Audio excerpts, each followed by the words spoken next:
선한 목자 되시는 주님께서 올해 성탄에 주시는 성탄의 영광과 평화와 기쁨을 한 분 한 분에게 충만케 해주시길 바랍니다. 크리스마스의 기적이 일어나기를 바랍니다. 어제 우리 토요비전 새벽 예배에 우리 해마다 성탄 새벽송 토비세를 하는데, 어제 우리 주일학교가 담당한 그 시간이 있었어요. 주일학교 팀들이 나와서 공연을 하는데 이런 걸 했어요. 새벽에 나오고 싶은데 새벽에 못 나온 사람들이 일어나려면 기적이 필요한데, 어떻게 새벽에 일어날 수 있는 기적을 어떻게 하면 되겠냐. 그러니까 방법이 하나 있다고. 그게 뭐냐면 자명종을 켜는데 자명종 소리를 담임 목사 목소리로 하면 일어날 수 있다. 그래서 내가 깜짝 놀랐어요. 그런데 거기다가 더 가관인 거는 담임 목사 목소리를 할 때에 무슨 목소리를 해야 되느냐. 기다리고 기다리던 즐거운 암송 시간이 돌아왔습니다. 토요비전 새벽 예배 할 때마다 우리 암송을 하거든요. 암송 시간에 돌아왔습니다. 그렇게 하면 다들 벌떡벌떡 일어날 거라고. 그렇게 해서 우리가 한참 웃었는데, 사랑하는 교회 여러분, 정말 이번 성탄에 여러분 풍파많은 세상 가운데 조건 없는 주님이 주시는 기쁨을 다시 회복하기를 바랍니다. 그래서 오늘은 제가 근본 질문 시리즈 이제 다음 주 마지막 남았고, 오늘은 성탄절 메시지이자 동시에 근본적인 질문, 이 성육신, 예수님의 성육신의 신비에 대해서 여러분들과 같이 나누겠습니다. 이 성육신의 신비에 대해서 여러분 눈을 뜨는 그런 시간 되기를 원합니다.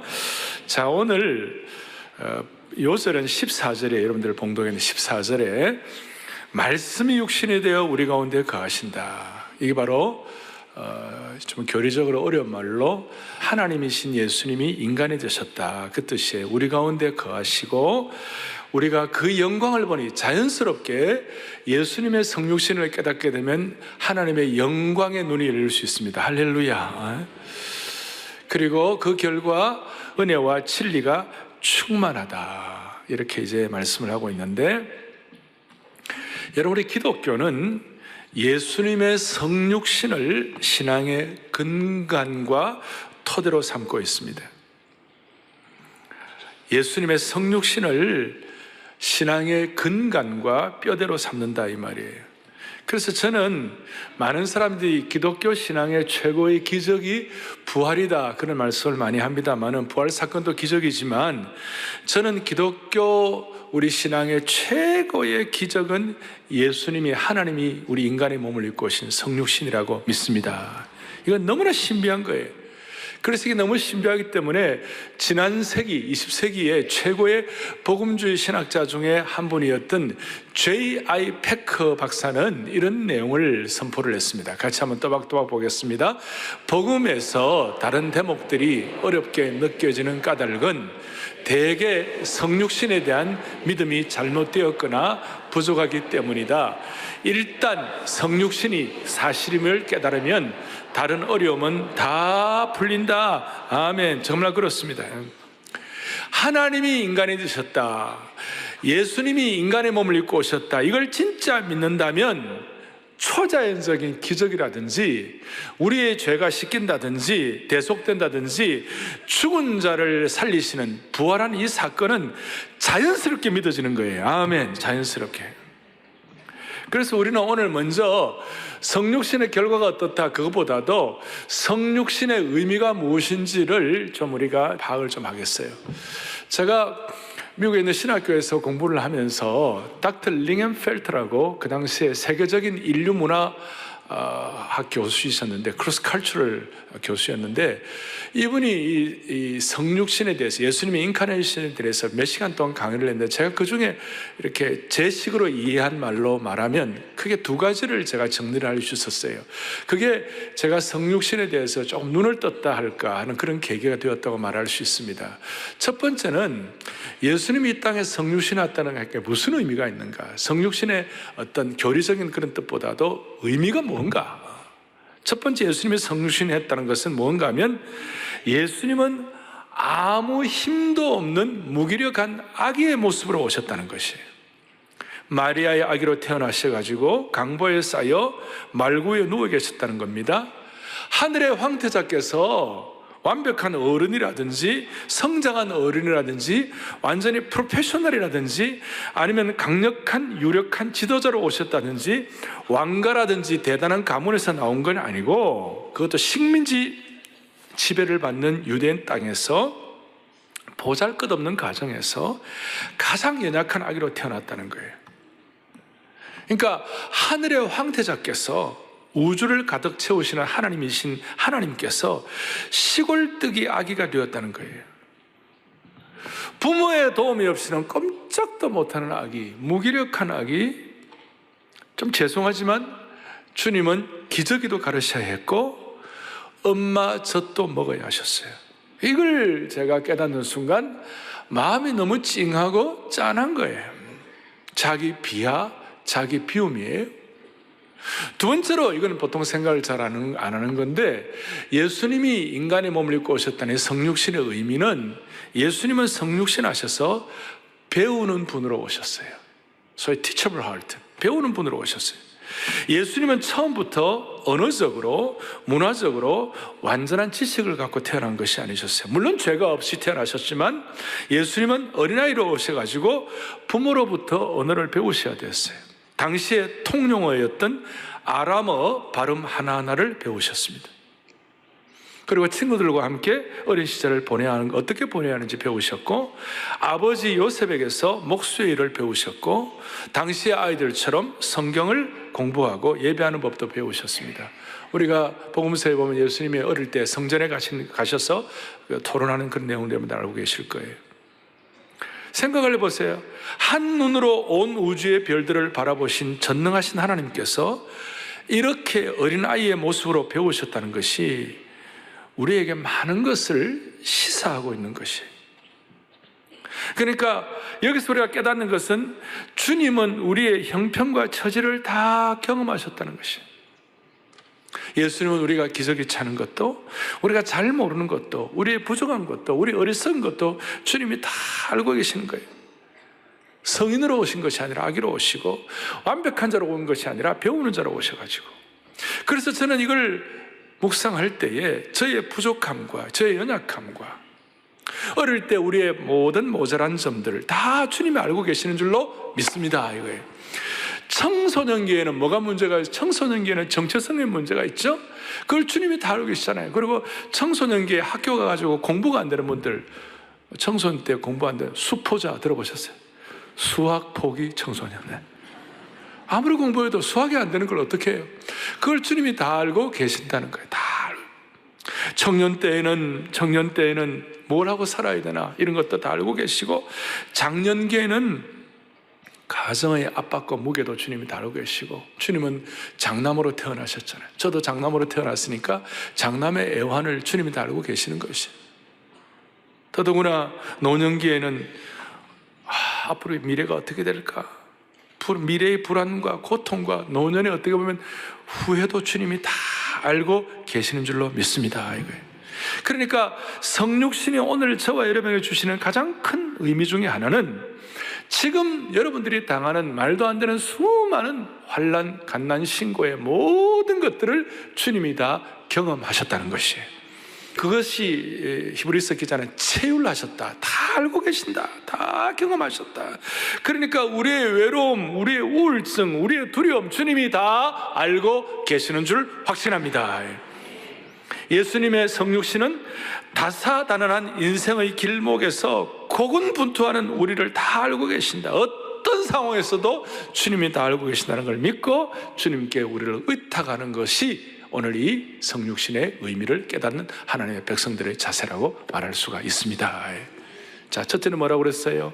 어린 아기로 오셨다. 기저귀를 가려할 만큼. 두 번째는 뭐예요? 배우로 오셨다. 배우시는 분이셨다.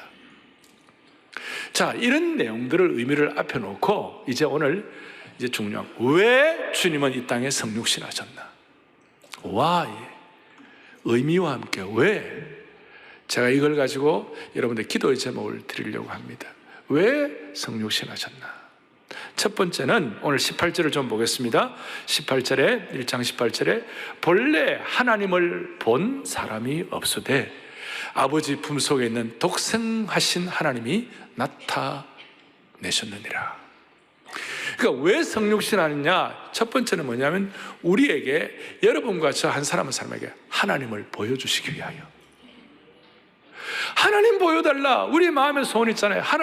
나 하나님 좀 보기를 원합니다. 그런 분들이 오늘 이 땅에 모든 사람들의 마음속에 갖고 있는 어떤 요청인지도 몰라요.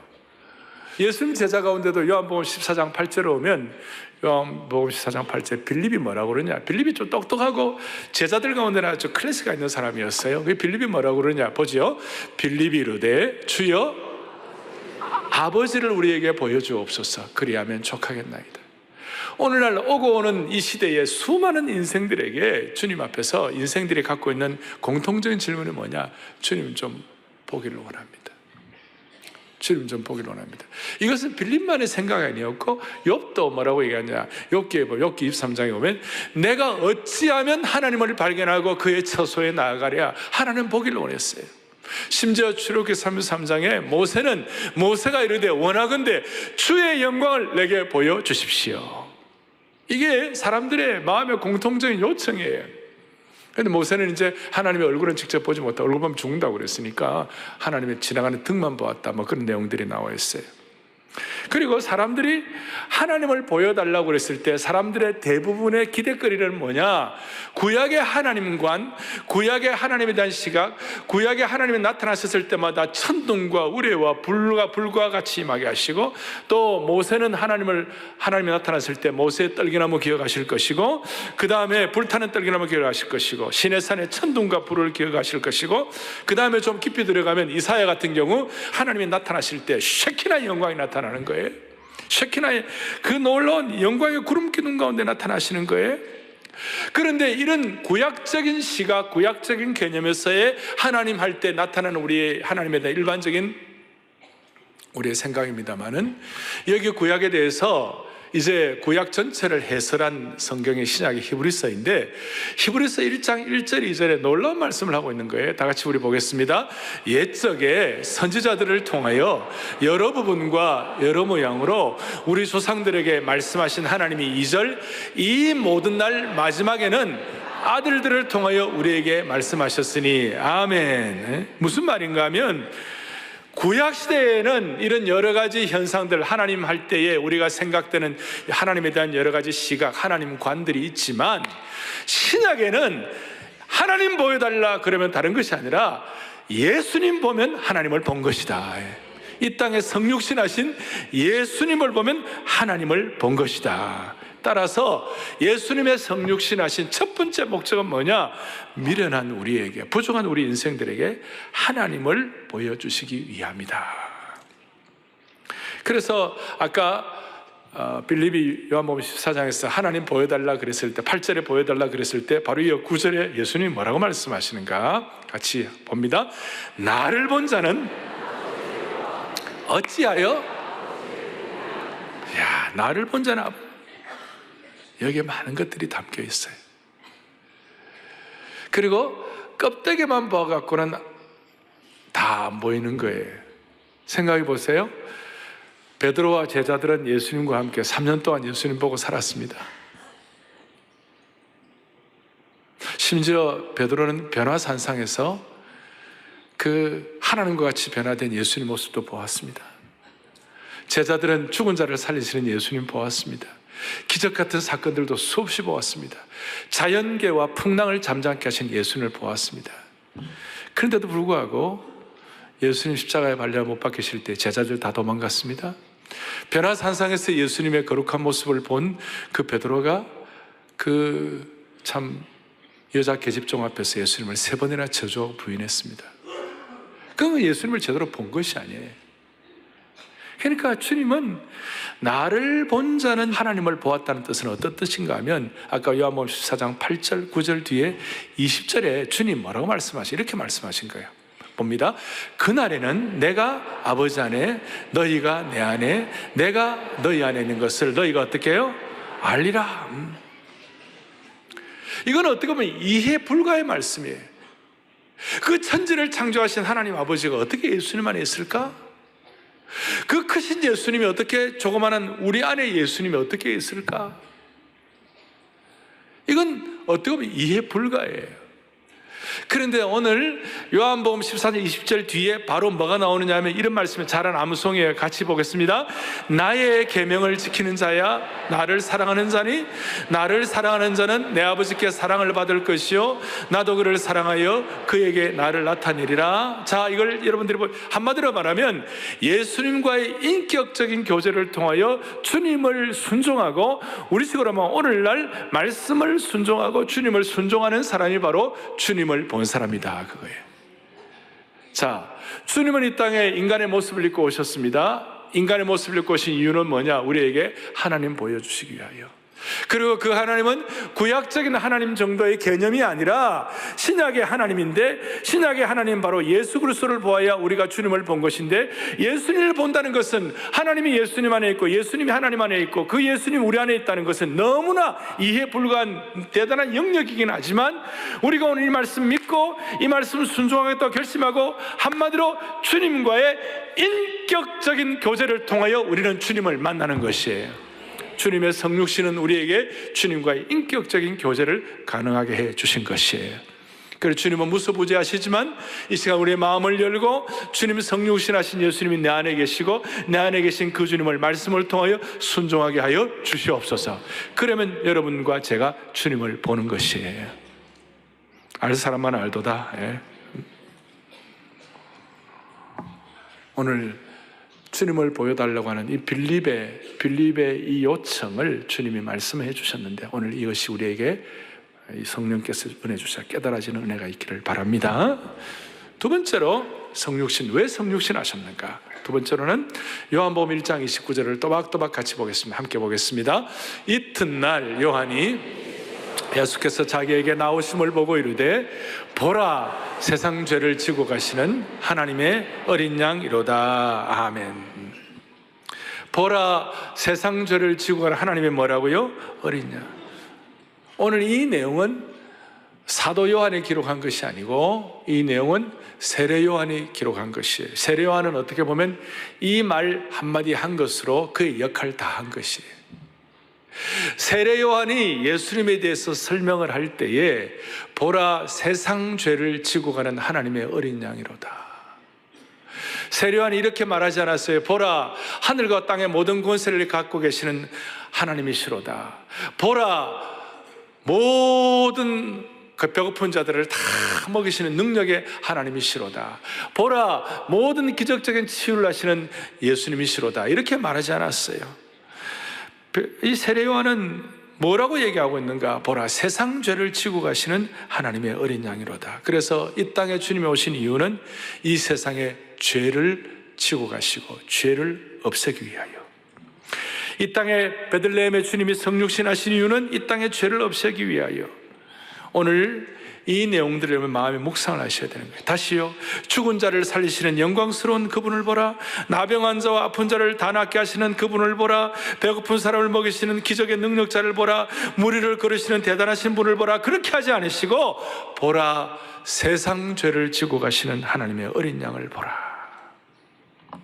그리고 이 어린 양의 인카네이션, 어린 양으로 오신 예수 그리스도를 통하여 죄의 껍데기가 아니라, 죄의 표피적인 부분이 아니라, 죄의 어떤 그 순간적인 문제가 아니라 근본적인 뿌리를 뽑게 하시고 근본적인 죄의 문제를 해결하게 하시는 주님의 능력을 찬양하는 것이에요. 그러니까 하나님의 방법은, 죄를 없애는 방법이 뭘까? 죄는 우리의 삶을 망가뜨리고 우리의 영혼을 파괴하고 온갖 더러움을 분출시키는 것인데, 이 죄를 어떻게 다 없앨 수 있을까? 그냥 파괴 정도가 아니라, 그냥 없애는 정도가 아니라 어떻게 하면 뿌리를 뺄 수가 있을 것인가? 죄의 뿌리를 뽑아서 새 사람을 만들 수가 있을 것인가? 여러분, 죄의 뿌리를 뽑는 것이 왜 중요하냐 하면, 살인자에게 총을 뺏어도 살인자는 여전히 살인자예요. 알코올 중독자에게 술병을 뺏어도 그는 여전히 알코올 중독자예요. 마약 중독자에게 마약을 뺏어도 여전히 마약 중독자예요. 그거 뺏는다고 그건 일시적인 거예요. 일시적인 죄의 해결이 중요한 것이 아니라 근본적인 뿌리를 해결해야 되는 거예요. 죄의 표피를 다루면 또 죄를 짓는 것이에요. 뿌리를 빼야 돼요. 뿌리를 어떻게 빼느냐? 보라 세상 죄를 지고 가시는 하나님의 어린 양을 보라. 그 어린 양의 피를 통하여 죄의 문제를 해결해 주시기 위하여, 그 어린 양의 피를 통하여 모든 죄에 승리하기 위하여. 할렐루야. 우리가 죄의 값은 사망이라고 그랬고, 에스겔 18장 4절에 보니까 범죄하는 그 영혼은 다 죽는다고 그랬어요. 그래서 껍데기 정도가 아니라, 아주 표피적인 것이 아니라 아주 그냥 근본 뿌리를 빼야 되는데, 여기에 대해서 요한계시록 12장 11절 너무나 귀한 말씀, 다 같이 우리 또박또박 같이 보고, 요한계시록 12장 11절에 뭐라고 나와 있어요? 함께요. 또 우리 형제들이 어린 양의 피와, 아멘, 어린 양의 피를 통하여 모든 죄악의 문제를 승리하도록 만들어주신 주님을 찬양합니다. 그러니 우리가 에덴 동산의 문이 닫혔습니다. 불순종을 통하여 에덴 동산의 문이 닫히고, 대신 이제 요한계시록의 새 예루살렘의 문이 열리는 그 모든 과정들을 통한 최고의 황금 수도관이 뭐냐? 어린 양의 피라는 것이. 이 어린 양의 피, 어린 양의 피는 우리의 죄가 하늘의 눈물의 비와 고통의 비를 쏟게 했습니다. 이걸 해결하는 방법은 하나밖에 없어요. 성육신으로 오셔가지고 어린 양의 피를 통하여 예수 그리스도가 모든 죄를 뒤집어 쓰시는 것 외에는 다른 길이 없어요. 그래서 제가 한 번씩 말씀드리죠. 천지창조 정도도, 천지창조의 그 큰 과업도 빛이 있으라 하심에 빛이 있으셨고, 말씀 한마디로 천지를 창조하셨는데, 우리의 죄 문제가 해결되기 위해서는 말씀 한마디로 안 되고 어린 양이신 예수 그리스도, 어린 양의 피가 없으면 해결이 안 되는 것이에요. 따라서 여러분, 육신으로 와야 피를 흘릴 거 아닙니까? 영으로 오신데 어떻게 피를 흘리겠어요? 어린 양의 피를 통하여, 육신으로 오신 어린 양의 피 대신 예수 그리스도를 통하여 우리의 죄가 근본적으로 뿌리를 뽑히는 줄로 믿습니다. 그래서 두 번째는 이유가 뭐냐? 죄를 없애시기 위하여. 이제 세 번째 이유가 있어요. 세 번째 이유는 뭐냐? 요한일서 3장 8절을 또박또박 같이 보겠습니다. 세 번째, 시작. 죄를 짓는 자는 마귀에게 속하나니 마귀는 처음부터 범죄함이라. 그 다음 중요합니다. 하나님의 아들이 나타나신 것은 마귀의 일을 멸하려 하심이라. 아멘. 하나님의 아들이 나타났다는 말이 뭡니까? 예수님이 이 땅에 성육신하신 이유가 뭐냐? 인카네이션, 예수 그리스도의 인카네이션의 이유가 뭐냐? 그것은 바로 마귀의 일을 멸하려 하시기 때문에. 그러니까 마귀의 일, 그러니 악마가 저질러 놓은 모든 죄악들을, 모든 것들을 파멸시키고, 마귀의 일들을 파멸시키기 위하여. 뭐 두 번째하고 좀 연관도 있지만 그러나 좀 깊이 들어가고, 세 번째 예수님이 이 땅에 인간의 모습을 입고 오신 이유는 뭐냐? 마귀의 일을 박멸하시기 위하여. 왜냐하면 마귀는 인간의 최고의 원수예요. 마귀는 하나님의 밭에 못된 가라지를 심는 전문가예요. 이 마귀, 사탄 마귀 귀신, 사마귀는 온갖 속임수로 이 땅에 눈물과 슬픔과 고통을 가만히 가져오는 자예요. 마귀는 처음부터 살인한 자예요. 마귀는 살인 전문가예요. 생명 파괴 전문가예요. 우리와 하나님 사이를 이간질하는 이간 전문가예요. 우리의 눈을 멀게 하고 하늘의 비전을 못 보게 하는 것이 사탄이에요. 하늘의 꿈과 비전을 다 파괴하는 것이 사탄 마귀예요. 이 세상의 모든 죽음과 저주와 슬픔과 눈물과 단절을 가져오는 것이 사탄이에요. 그런데 주님께서 땅에 오신 이유가 뭘까요? 요한일서 3장 8절 뒤에 다시 한번, 하나님의 아들이 나타나신 것은 마귀의 일을 박멸하게 하려 하심이라. 여기 멸한다는 이 단어가 헬라의 좀 독특한 단어인데, 리오라는 단어인데, 리오 이런 단어인데, 파괴버리다, 깨뜨리다 이런 뜻인데요. 사도행전 27장에 보면 유라굴로 광풍에, 그 큰 광풍에 배의 고물이 완전히 깨어져 가지고 배가 파손당한 걸 말하는 거예요. 그러니까 하나님의 아들이 이 땅에 오셔가지고 마귀의 일을 박멸하는 거예요. 배의 고물이 완전히 파괴듯이 영혼이 깨뜨리시는 주님의 은혜를 찬양하는 것이에요. 여러분, 이 성육신의 하나님의 계획은 마귀의 입장에서는요, 생각도 못하던 것이었어요. 마귀는 자기 나름대로의 똑똑함과 자기 나름대로의 꾀를 가지고, 마귀는 아담 불순종하게 하고 예수님 십자가에 못 박고 그러면 다 되는 줄 알았어요. 그런데 마귀가 몰랐던 것이 있어요. 그것이 뭐냐면, 하나님께서 우리를 이처럼 사랑할 줄을 몰랐어요. 우리를 너무너무 사랑할 줄 몰랐어요. 그러니까 하나님이 세상을 이처럼 사랑하는데, 이처럼 so loved the world, 하나님 우리를 너무너무 사랑하시고, 사랑하시는 하나님의 독생자를 우리에게 인간의 모습을 입고 내보내신다는 것을 마귀는 상상도 못하는 것이었어요. 그러니까 마귀의 지혜와 마귀의 깨와 마귀의 능력으로는 상상도 안 되는 걸 하나님이 이걸 행하심으로 말미암아 마귀에게 치명적이고도 완벽한 공격을 가한 거예요. 저 오늘 이거 너무 이 얘기를 좀 너무 예? 그러니까 사탄의 괴계를 무너뜨리는 결정적인 사건, 하나님의 크고도 완벽한 지혜, 사탄이 상상도 못하던 그 일에 대해서 하나님의 치명적이고도 결정적이고도 완벽한 사건이 뭐냐? 바로 예수님을 성육신으로 인간의 모습으로 이 땅에 보내신 것이 사탄에 대한 하나님의 완벽한 작전인 줄로 믿습니다. 이것이야말로 2차 세계대전을 한 방으로 정리했던 노르만디 상륙작전과 같은 것이고, 6.25의 모든 우리 불리한 전설을 한 방으로 해결했던 영적인 인천 상륙작전이라고 말할 수가 있는 것이에요. 마귀의 모든 계획의 똑똑함, 지혜, 이 모든 것들을 한 방에 날리는 하나님의 거룩한 모략이요, 하나님의 치명적인 계획이요, 하나님의 완벽한 하나님의 플랜인 줄로 믿습니다. 그래서 세 가지, 이걸 우리가 기도의 점으로 삼을 때 놀라운 일이 일어나기 시작하는 것이에요. 주님, 이 땅에서 우리가 예수님을 통하여 인격적인 교제를 통하여 날마다 주님과 교제하고 주님을 볼 수 있게 하여 주십시오. 그리고 우리의 죄의 뿌리 문제가 해결되게 하여 주옵소서. 주여, 온갖 마귀의 계계와 온갖 마귀의 작전과 온갖 마귀의 노략질과 상처와 아픔들을 우리는 주님이 이 땅에 오신 그 은혜를 우리가 깨달음으로 얼마 정리하게 하여 주시옵소서. 자, 그 결과 무슨 일이 벌어지는가? 사랑하는 교우들이요, 예수님의 성육신하신 광경을 제일 먼저 제대로 본 사람이 목자들이었어요. 기억나십니까? 목자들이 제일 먼저 보았어요. 목자들이 예수님의 성육신하신 것을 보고 난다. 누가복음 2장에 보면 뭐라고 나와 있느냐? 목자들은, 같이 보죠. 목자들은 자기들에게 이르던 바와 같이 듣고 본 그 모든 것으로 인하여 하나님께 영광을 돌리고 찬송하며 돌아가니라. 아멘. 놀라운 말씀입니다. 예수님이 이 땅에 태어나신 것을 본 사람들에게 자연스럽게 나타나는 현상 중에 하나가 뭐냐면 하나님의 영광을 보는 것이에요. 그리고 하나님께 영광을 돌리는 것이에요. 그러니까 세상 사람들이 보지 못하는 하나님의 영광을 볼 수 있는 특권을 주신 주님을 찬양합니다. 오늘 요절에도 14절에 뭐라고 되어 있어요? 말씀이 육신이 되어 우리 가운데 거하시면 우리가 그의 뭘 본다고요? 영광을 본다.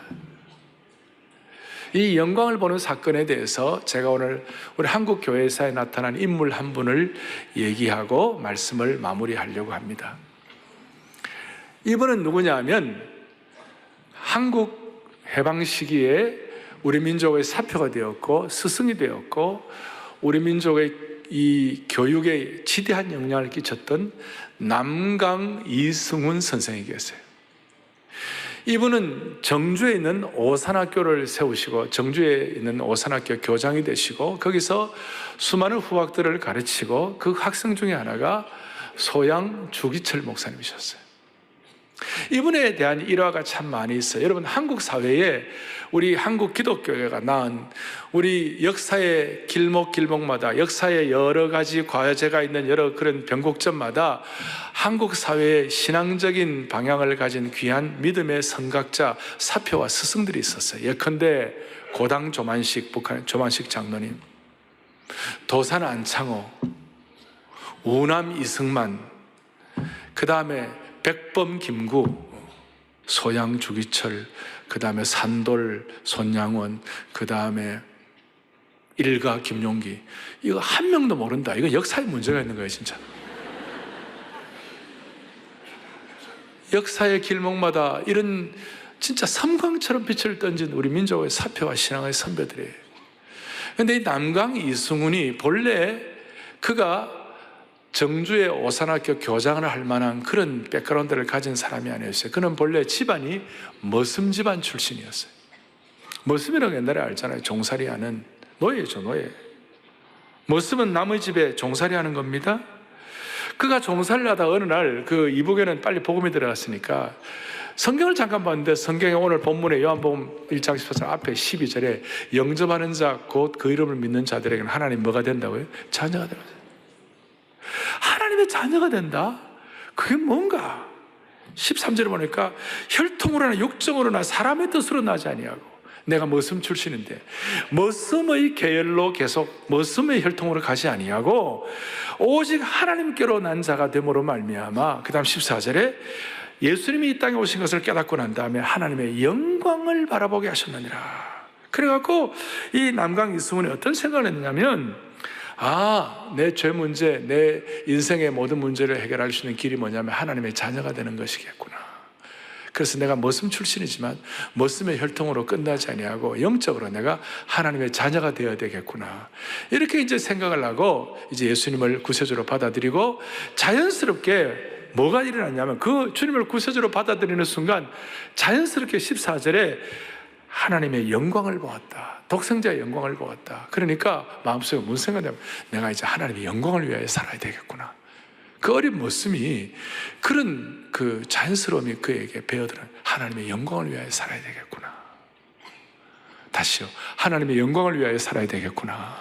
그것이 그냥 그 배어들어. 마치 이것은 돌아온 탕자가 돌아와가지고 아버지의 심정을 깨닫고 난 다음에 내가 어떻게 하면 아버지를 더 사랑하고 어떻게 하면 아버지의 명예를 위하여 살아야 할 것인가. 이건 누구나 다 똑같잖아요. 예수님 믿고 하나님의 자녀가 되면 하나님께 영광 돌리고 나고 하나님의 이름이 이렇게 낮추어지고 하나님의 이름이 모욕을 당하면 우리는 막 거룩한 분노가 있고 다 그렇지 않겠어요? 다른 말로 하면 하나님의 영광을 위하여 살아야 되겠구나. 그런 생각이 이제 들었어요. 그런데 현실은 뭐냐? 여전히 머슴이에요. 남의 집에 머슴이에요? 꼬마 머슴이었어요? 근데 머슴이 한 일 가운데 추운 겨울 같을 때 당시에는 집안에 화장실이 없었어요. 단지 화장실이 없고 방마다 요강이 있을 뿐이었어요. 요강. 오강인지 요강인지 하여튼 있었어요. 그리고 이 머슴이 한 일은 뭐냐면 아침에 요강을 깨끗이 치우는 게 머슴이 할 일이었어요. 근데 대부분의 머슴들은 요강 치우는 걸 싫어했어요. 그렇지 않겠어요? 냄새나고 또 추운 겨울에는 따뜻한 물도 제대로 없으니까 요강을 깨끗하게 치운다는 거 아주 힘든 일이었고 그걸 싫어했어요. 그런데 이 남강 이승훈이 하나님의 자녀가 되고 예수님의 그 복음의 신비를 깨닫고 하나님의 자녀가 되고 나는데 뭐 다는 몰랐겠지만 그러나 자연스럽게 내가 하나님의 영광을 위해 살아야 되겠구나라는 마음이 들어오는 그 순간 내가 요강을 닦는데 요강도 하나님의 영광을 위해 닦아야 되겠구나. 그런 생각이 들고 그날부터 남강 이승훈이 요강 닦는 수준이 뭐냐면 월드 클래스가 된 거예요. 세계적 수준으로 요강을 닦은 거예요. 요강을 겸손하게, 요강을 최선을 다하여, 요강을 진짜 반짝반짝하게 요강을 닦은 거예요. 다시요. 월드 클래스로 닦은 거예요. 그러니까 다른 종이 요강 닦는 거하고 수준이 달랐어요. 어느 날 주인이 갑자기 요강이 왜 이렇게 깨끗해? 요강이 왜 이렇게 반짝반짝해? 에? 요강이 어떻게 이렇게 깨끗하게, 더 이상 깨끗하게 될 수 없을 정도로 깨끗하니까 깜짝 놀란 거예요.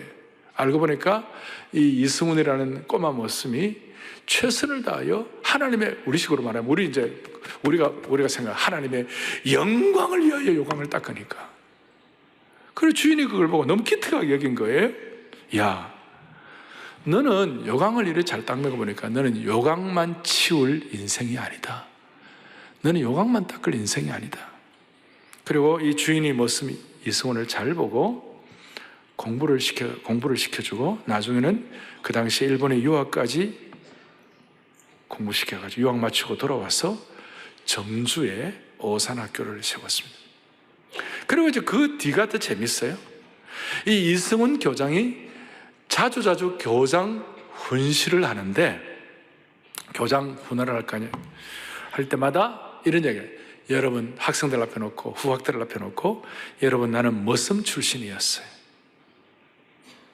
그런데 내가 어느 날 예수님을 구세주로 모시고 난 다음에 눈이 열려가지고 하나님의 영광을 위하여 요강을 닦아야 되겠다 그 생각을 하고 하나님 영광을 위하여 요강을 잘 잘 닦아가지고 교장이 되었습니다. 나는 요강 때문에 교장이 된 사람입니다. 여러분도 하나님의 영광을 위하여 사시기 바랍니다. 사랑하는 교우들이요, 우리가 성육신 하신 하나님의 그 놀라운 신비를 제대로 깨달으면 우리 모두는 하나님의 영광에 눈이 열릴 수가 있습니다. 놀라운 것은 예수님이 이 성육신 하시고 난 다음에 승천하셨어요. 그리고 성령님을 보내셔가지고 예루살렘 교회를 세우셨어요. 그리고 그 교회를 일컬어 예수님의 또 다른 몸이라고 하셨어요. 그래서 우리는 The Church is the body of Christ. 교회는 그리스도의 몸입니다. 우리는 눈에 보이는 유형 교회인 사랑의 교회, 한국 교회가 있어요. 또 눈에 보이지 않는 무형 교회인 저와 여러분 한 분 한 분이 있어요. 우리는 이 땅에 살아가면서 이제는 1차 제1 First Incarnation, 첫 번째 성육신하신 예수 그리스도. 근데 성령님 보내셔서 제2의 그리스도의 몸인 눈에 보이는 교회와 눈에 보이지 않는 우리들을 일컬어 제2의 성육신이라고 말하는 것이에요. 그럼 우리는 어떻게 살아야 하나? 우리는 걸어다니는 제2의 성육신하는 사랑의 교회인데 우리는 어떻게 살아야 할 것인가? 하나님의 영광을 바라보는 삶이 되기를 바랍니다. 하나님의 영광을 선포하기를 바랍니다. 그래서 이것이 하늘에는 영광이요, 그 영광이 될 때 땅에는 평화가 오는 것입니다.